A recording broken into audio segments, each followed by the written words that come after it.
Hello and welcome all. Today we will be discussing another concept on the topic of disk scheduling for the subject of operating system. In the previous sections we discussed about the order of accessing of cylinder request. Now we will be in discussion about the accession of sectors on a cylinder's track. If you see on the screen that in order to access some sort of data, the cylinder detail is to be provided, the track detail is to be provided, and the sector number is to be provided. Then you can access the specific sector of a disk. So we have to also see one thing which is called the seek time, which we have discussed earlier. So seek time is the time for the disk arm to move the heads to the cylinder containing the desired sector. One more thing which will be discussed more in this lecture is the rotational latency. When you reach a specific cylinder, then how much time does it require for the disk to rotate and bring that sector under the read-write head? So rotational latency is the additional time for the disk to rotate the desired sector to the disk head. And next thing to be taken care of is the transmission time. It is the time to transfer the data. Basically, it depends upon the size of the sector. If it is big, transmission time is more. If it's small, transmission time is small. So when there are numerous requests to small pieces of data on randomly distributed throughout the disk cylinders, the rotational optimization can improve the performance a bit slightly. Now things to be considered in this lecture is about shortest latency time first, shortest positioning time first, shortest access time first. Initially, let's discuss about the STLF, the shortest latency time first algorithm. This algorithm services the next request which requires the least number of head movements from its current position. Once the disk arm arrives at a particular cylinder, which we have discussed in the previous section, there might be many requests pending on the various tracks of that cylinder. So the shortest latency time first SLTF strategy, it examines all these requests, services the one with the shortest rotational delay first. So in rotational optimization, the requests are queued by the sector position around the disk, and the nearest sectors are serviced first. If we see a diagram, in this diagram you can see that I am having 3 sectors, each named by 1, 2 and 3, and they are lying on the same cylinder. So the thing which we have talked just about, which is called as SLTF, is talking about which sector has to be accessed first. So now another technique to be considered is the shortest positioning time first, which is called SPTF strategy. It services the next request that requires the shortest positioning time. So the positioning time is basically the sum of seek time and the rotational latency time. We will be discussing them in next 2 examples. The variation of SPTF is another thing which is called SATF, which is called as shortest access time first strategy. It services the next request that requires the shortest access time. The access time is basically the positioning time and the transmission time. All the things which the definitions have been done earlier in this session. So the SATF exhibit higher throughput than SPTF, but the large request can indefinitely be postponed by a series of smaller requests because of their less transmission time. So the request to the innermost and outermost cylinder can also be indefinitely postponed by the request of mid-range cylinder. So this is a sort of drawback. Now in order to understand the 2 technique, SPTF and SATF, we look at the next set of diagrams. Now looking at the next set of diagram, you can see that there are 2 diagrams. One is named the diagram A and second one is B. Now looking into figure A, the disk receives 2 requests for the data records of the same size. The record names are A and B that are located on adjacent cylinders. The data record A is located in the same cylinder where the read-write head is placed right now, but approximately 1/2 rotation away from the disk read-write head. This means the disk platter has to be rotated in order to reach the sector A.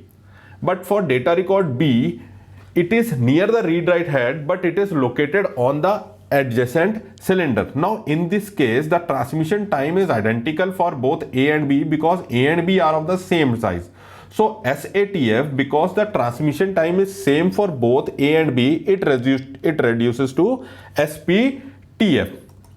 So for this disk, both SATF and SPTF would service the request for the data record B first because the disk takes less time to perform a single cylinder seek operation than to rotate the entire platter by 180 degrees in order to access record A. So if the seek time is adequately small, the disk can service the request for B first and then reposition the head to service the request for A. Now looking at another figure, which is figure B in this diagram, the disk receives two requests again for the data records of the different size. Now A and B are different, but they are located on the adjacent cylinder. Here data record B consumes the entire track. So size of sector is so big that it is consuming the entire track for B, but whereas A is stored in one sector. Now assume that the location of the first byte of each record is same as that in case of previous example. In this case, SPTF would service the request in exactly the same order as in the previous example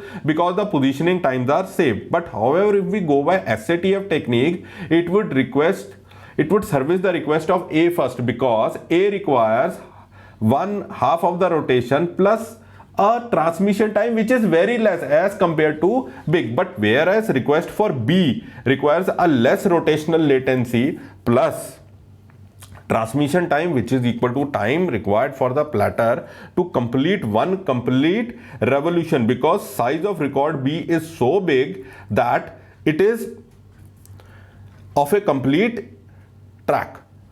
So now the performance enhancement technique which is used to decrease the rotational latency, it can be obtained by trying to increase the rotational speed of the disk. This is the main thing. You rotate the disk at a high speed and you will be able to process all the data fast. So however, designers have encountered significant problems while increasing the rotations per minute of the hard disk.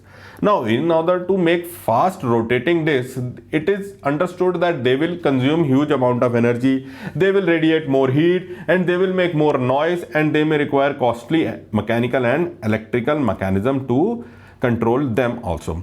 Now in the end, for this topic we are discussing differences about SPTF and SATF. So SPTF services the request it can begin accessing within a shortest period of time, whether on the other hand SATF services the request that it can complete accessing within the shortest period of time. Now the difference is the SPTF it services the request that it can begin accessing. Now SATF services the record that it can complete accessing within a shortest period of time. Although SATF has a higher throughput, but it favors the request for small amounts of data as transmission time is low for that. So thus SATF is more appropriate for the system that issues many requests for small data records. So SPTF further is more appropriate for the systems that generate both large and small data records because it does not consider the size of request in this case. So next topic under consideration is system consideration. So system consideration basically talks about when this scheduling is useful, whether applying of our techniques may reduce the disk performance or not. So such questions might influence the designer's decision. So thus the following considerations must be taken care of, out of which the first consideration to be taken care of is the whether storage is acting as a limiting resource, whether storage is causing some sort of problems. So when this storage proves to be a bottleneck, in that case some designer recommend adding more disk to the system, though this does not solve the problem because the bottleneck could have been caused by the large request on a relatively smaller number of disks. So this does not cause the problem, but the request was very large. So when this situation is detected, the disk scheduling may be used as a means of improving the performance and eliminating the bottleneck.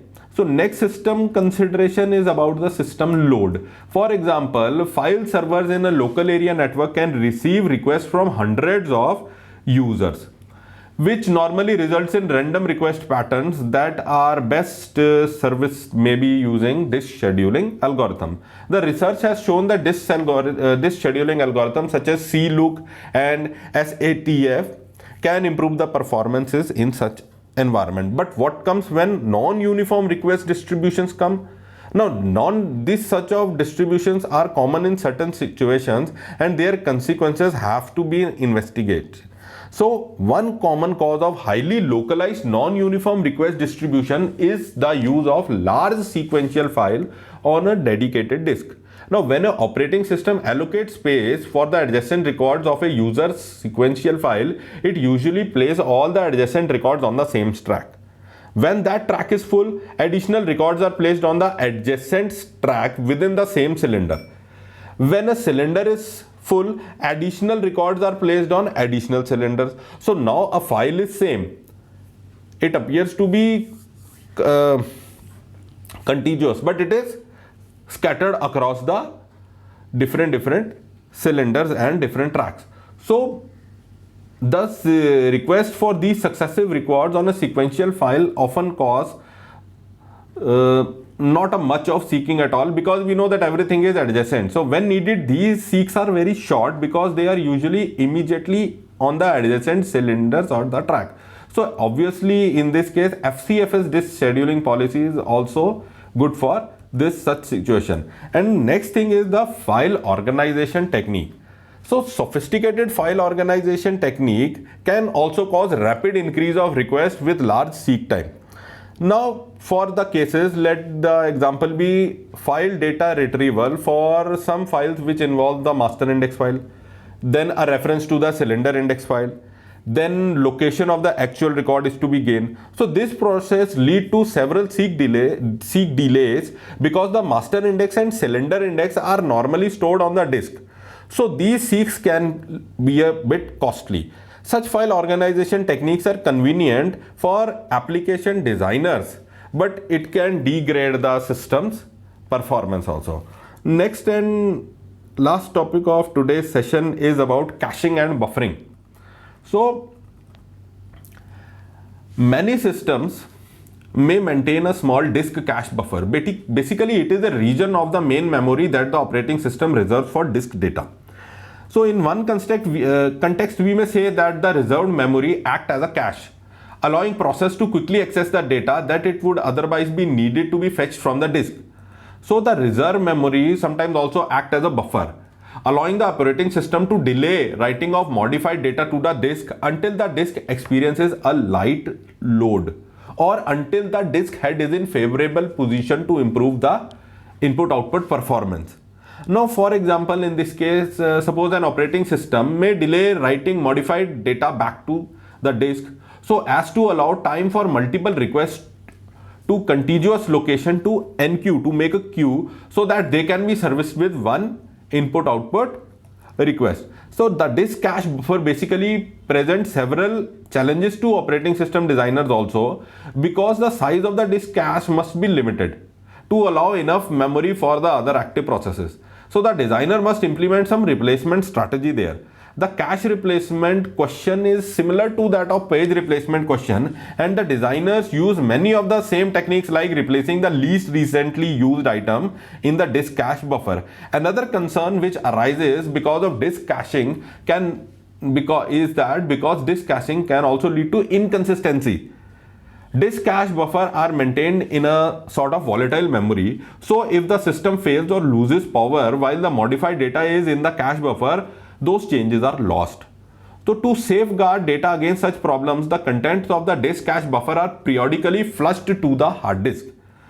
As the system employing write back caching, it does not write modified data to the disk immediately. I again repeat that I have talked about write back caching right now. No, a system employing write back caching, it does not write the modified data to the disk immediately. Instead, the cache is written into the disk periodically, enabling the operating system to batch multiple input outputs that are serviced using a single request, and which can improve the system in performance further on. Also, system employs another technique which is called as write-through caching. It writes the data both to the disk cache buffer and to the disk each time the cached data is modified. This technique basically prevents the system from batching the request, but it reduces the possibility of inconsistent data in the event of system's crash. So many of the today's hard disk drives maintain an independent high-speed buffer cache of several megabytes. That high-speed buffer cache is also sometimes called an on-board cache. So thank you very much for being a part of this session. Thank you very much.